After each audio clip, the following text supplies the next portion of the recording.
Hello there, ladies and gentlemen, and welcome back to Pathfinder Plays, and today we are going to be talking a little bit about Deadside, what I think about it, and what I believe are the primary issues that this game has to face now that it is going into early access on the 14th. So beginning with the first issue. The map is too small and there are too many players on said map. Now, before anybody starts complaining at me, I understand that if you zoom out on the map is actually quite big.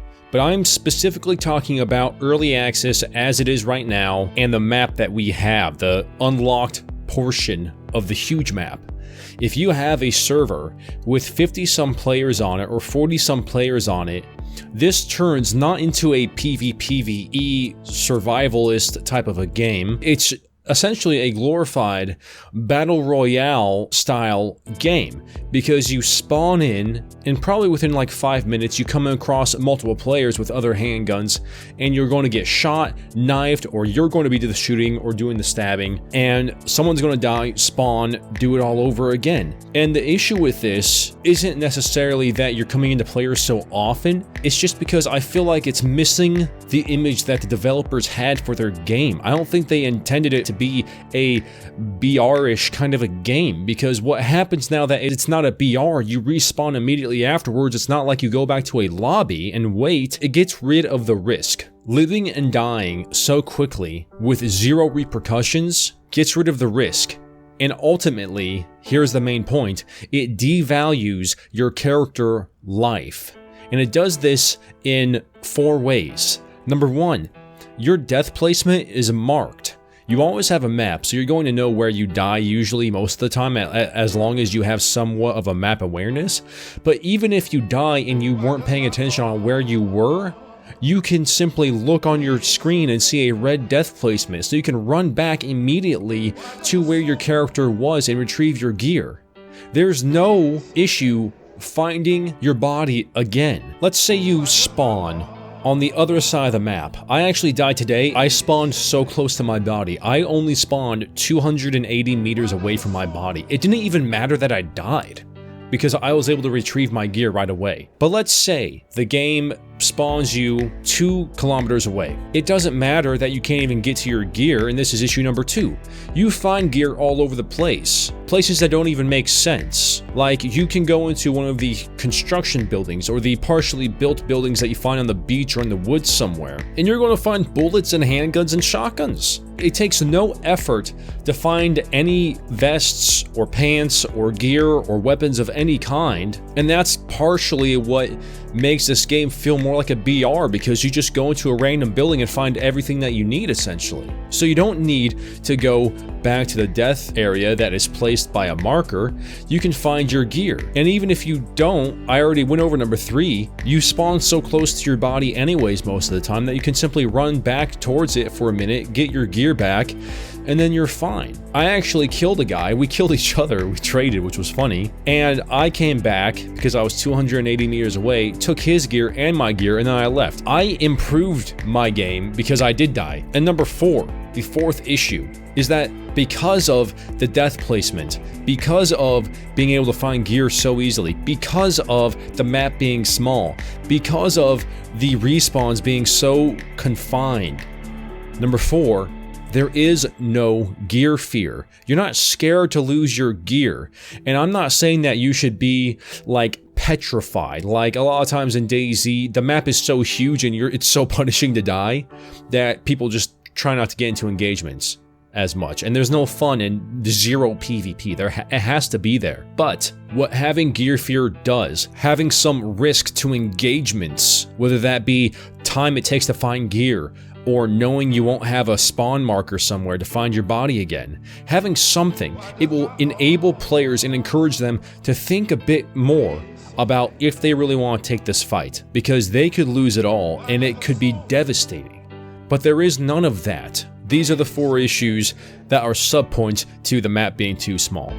Number 2, gear placement is redundant and it doesn't even make sense, because it's all unlocked in the traders for various prices. that's fine.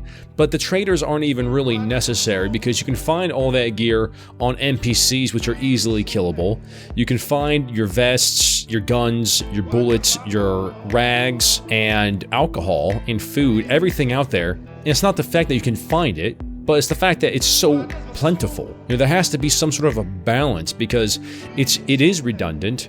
It's all over the place, and it doesn't make sense where they're placed. Like I said earlier, construction sites having guns and ammo in it, and not just, say, tools and construction clothing. Or why do I go out into a small shed in someone's backyard that is empty, except for a shotgun with shells? I do love the fact that the ammo comes with the gun.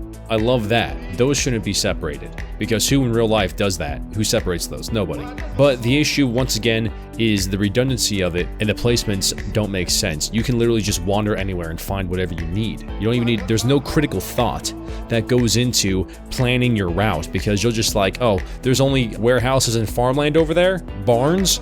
No problem. We'll find guns in there. That's fine. Number 3, there is no chance to utilize hardly any PvE elements such as base building. What is the point of having this game be a PvPvE whenever there's no encouragement or even opportunity, if you're on a maxed out server, to even build anything? You spawn and die so quick that you are encouraged purely by the pacing of the game to get your guns and gear as fast as possible and run and try to find players to kill and optimize your loadout. The only things I've felt the need to craft in this game is maybe a makeshift backpack if I find a rope, and medications. Those are the only things that I have ever had to craft in this game. I haven't even touched on base building right now because it's not feasible. There's no point in me doing it. I just don't see the need for it, and even if I did see the need for it, if you're on a server that has 50 plus people on this tiny little 2-kilometer whatever map, what are the odds that it's going to even stay put? So many people will be running by your base so frequently that the odds of it getting raided for the amount of time it will take to actually gather the resources required to build it, it wouldn't even be worth it in my eyes. And the only PvE elements in there that I am seeing right now, I mean, there's obviously the traders, but that's limited in scope because you're just selling goods. They could be vending machines for all we care. They don't give you quests. But I know that there will be eventually, but that's in terms of the PvE right now. There's really no PvE elements. Yes, there's missions that pop up randomly and you go shoot NPCs, but that feeds into the problem of the gear being redundant and there being no gear fear. So even if there is a PvE element, it still feeds into the other issues I've already described. Going on to the next section, number 4. There is almost zero player interaction due to the high-speed pacing of the game. And this is absolutely true. I hardly ever get into conversations with players in here, and I don't want to hear anybody telling me that, oh, it's not supposed to be like that, because it is supposed to be like that. F6 is the default keybind for talking in-game. The developers wanted people to be bandits. They wanted people to hold people up. They wanted people to talk with each other and communicate and converse and roleplay just a little bit. But unless you come in there with a team already in a Discord channel, it's not going to happen. And I've played this game for about 10 hours right now, and in that entire 10 hours, I have probably only gotten to a conversation, I can remember it.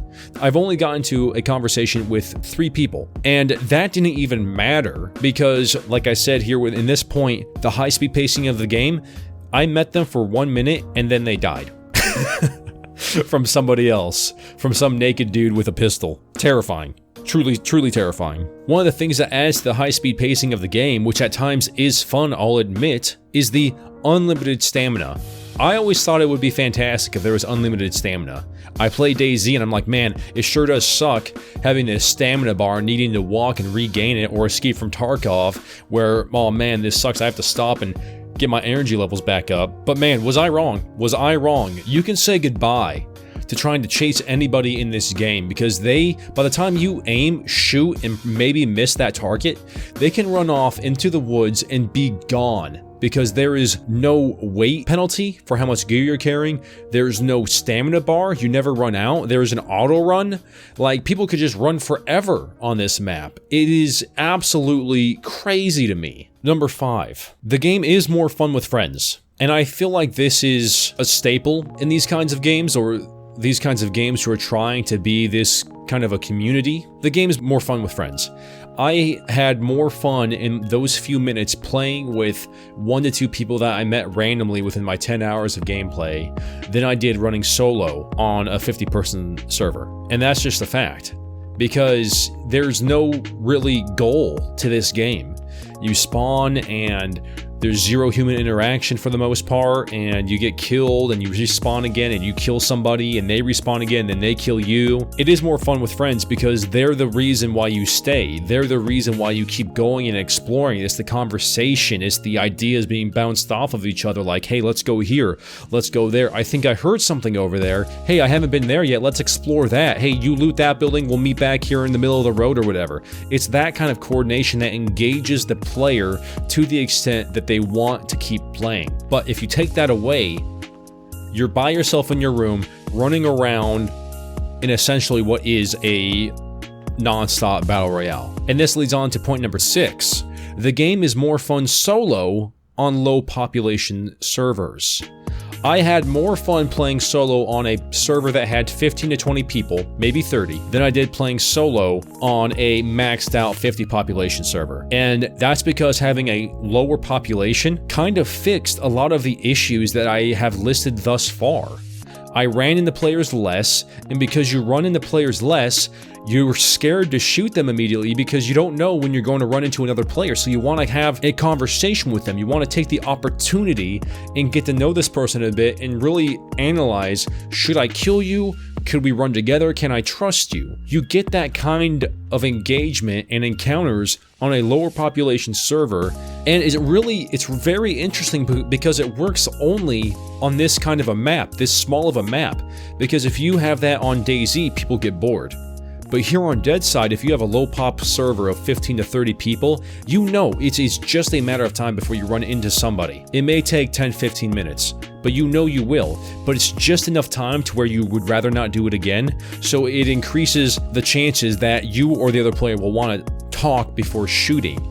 And that's what gets you addicted to these kinds of games, is that human interaction. And because of the low pop server, you'll also be able to build a base maybe, explore areas. You'll be able to take advantage of the PvE elements that are in the game because it has turned from a full-scale 50 people on this tiny map battle royale into a PvPvE survival game, which is what I think they intended. Going on to point number 7, the spawn system is messed up. And I'm not talking about you dying and then you spawning again close to your dead body. That's not what I'm talking about, although, like I said before, that's an issue. What I am talking about is the game does not recognize if there's people in a spawn. So, for example, this has happened to me twice already.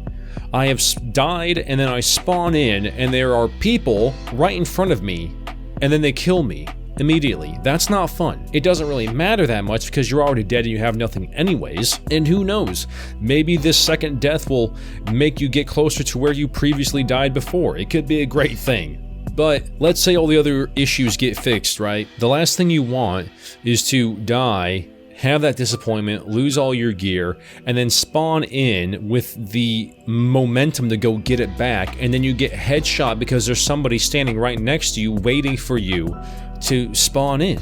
I spawned in and there were 2 guys looting a dead body that they have just killed. And then I spawn in and they shoot me too. And this happened twice to me. And so the spawn system is really jacked up, and that, even though this is early access, I expected that to not happen. Because that seems like a common sense thing, like, oh, you know what, maybe we should put some sort of a perimeter around the spawn where the game will recognize if there is a player running through or stationed at that spawn. We'll just take it out until they move. Something like that. But there's nothing so far. And all of these things bring out the final question, not necessarily an issue, but something to ponder. Number 8, the game is released, but should it have been?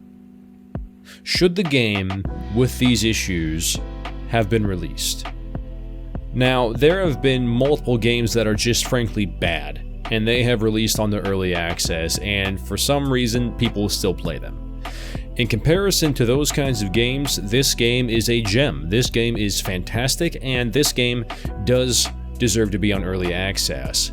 But this game isn't seeking to compete with those trash games.